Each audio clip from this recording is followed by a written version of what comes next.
Hello बच्चों, let's read the question. Look at the drawing given in the figure which has been drawn with ink of uniform line thickness. The mass of ink used to draw each of the two inner circles and each of the two line segments is m. The mass of the ink used to draw the outer circle is 6m. The coordinates of the centers of the different parts are, we have the first outer circle 0 comma 0, left inner circle minus a comma a, right inner circle a comma a, vertical line 0 comma 0, horizontal line 0 comma minus a.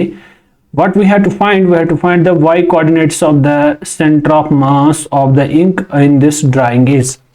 तो ये हमारे पास question है, we have to solve it. So first of all, as on the normal basis we are writing the key concept. तो यहां पे मैं इसका की कॉन्सेप्ट लिखता हूं सबसे पहले. तो की कॉन्सेप्ट इसका क्या है? That is centre of mass. अगर की कॉन्सेप्ट के मुतालिक हमसे पूछा जाए तो की कॉन्सेप्ट इसमें यूज क्या हो रहा है? That is centre of mass. Okay, अगर आपका की कॉन्सेप्ट इसके अंदर सेंटर ऑफ मास बन रहा है तो आइए इसके सॉल्यूशन की बात करते हैं. सॉल्यूशन के अंदर हम क्या लिखेंगे? अगर होल सिस्टम की बात की जाए, द होल सिस्टम जो इसने दिया है, जिसके मुतालिक ये बात कर रहा है वो आपके पास ये है कुछ. The whole system is equivalent to each component. The whole system is equivalent to each component.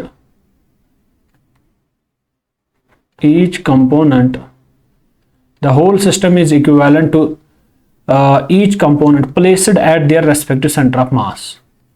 Placed at their respective center of mass. Placed at their respective, center of mass. Now the point is we have to find the y center of mass. तो क्या मैं therefore लिख सकता हूं y centre of mass किसके बराबर होगा? यहां पे आपको क्या करना है? यहां पे आपको एक तो उस कंपोनेंट का मास लेना है और देखना है कि y कोऑर्डिनेट कितना है उसका. That will be m1 y1 plus m2 y2. चूंकि इसके अंदर जब हम देखते हैं कि हमारे पास 5 ऐसे सर्कल्स मिल रहे हैं, दैट इज वाई. तो मैं इसको 5 तक ले जाऊंगा. m1 y1 plus m2 y2 plus m3 y3 plus m4 y4 plus m5 y5 whole divided by, इसको डिवाइड कितने मास से करेंगे?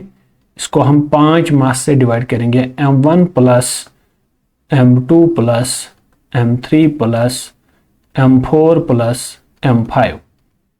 ओके, ये आपका y सेंटर ऑफ मास निकल के आ चुका है. तो हर किसी कंपोनेंट का आप क्या देख लीजिए, यहाँ पे आप वहां पे देख लीजिए कि किसका क्या y कंपोनेंट है और आपको आंसर जो है निकल के आ जाएगा. चलिए, तो सबसे पहले अगर पहले की बात करेंगे, जो आपका सबसे पहला सर्कल है द आउटर सर्कल 0 comma 0, तो सबसे पहले आपको 0 मिलेगा. दूसरे में आपको a मिलेगा. तीसरे में यानी ये एक आपका इसका x1 होगा, दूसरा y1, x2 y2, x3 y3, x4 y4 and so on. 5 तक तो यही चलेगा. तो यहां पे मैं लिखता हूं कि m1 आपका m के बराबर आ जाएगा. ठीक है, तो क्या मैं सबसे पहले का लिख सकता हूं m1 into a plus m2 आपका m के बराबर है और m2 के जगह पे हम क्या लिखेंगे? उसका भी a का भी a आएगा. ठीक है, प्लस m3 की जगह पे क्या आएगा? m3 की जगह पे फिर से m आएगा, यानी मल्टीप्लाई हो जाएगा इसका माइनस a के साथ. ओके, हम खाली y कोऑर्डिनेट यहाँ पे मल्टीप्लाई कर रहे हैं. प्लस m4 की अगर बात की जाए वो भी m ही आएगा, मल्टीप्लाई करेंगे 0 के साथ. सिंपली हमें क्या देखना है? चूंकि अगर हम देखेंगे एक सर्कल आउटर सर्कल, इसका y कोऑर्डिनेट 0, दूसरे का y कोऑर्डिनेट a, तीसरे का y कोऑर्डिनेट a, चौथे का y कोऑर्डिनेट 0, पांचवे का y कोऑर्डिनेट माइनस a. इसका मतलब ये हुआ कि 5 का जो है, 5 में से 2 का y कोऑर्डिनेट 0 है, तो उनको लिखने की जरूरत नहीं है. m इंटू 0, ये 5वां था. 1 2 3 4 5 डिवाइडेड बाय हमें कितने m करने हैं? 1 2 3 4 5. तो सिंपली मैं यहाँ पे 5m लिख लूं तो टेंशन लेने की कोई ज़रूरत नहीं है, ठीक है। तो क्या एक चीज़ और मैं यहाँ पे दे सकता हूँ कि यहाँ पे एक चीज़ ये बोल रहा है कि the mass of the ink used to draw the outer circle is 6m। तो इसका मतलब है A का मास जो है वो 6m है। तो इसका मतलब ये हुआ कि 5 का मास जो होगा 5m होगा, सॉरी 4 का मास m plus m plus m plus m, A का मास आपको 6m मिल रहा है, दैट इज वाई हमें यहाँ पे 6m लिखना है। अब जिनका 0 है वो तो कैंसिल, ये खत्म, तो बचा क्या, ma माइनस ma, ये आपका ma प्लस ma और आ जाएगा minus ma whole divided by 10m।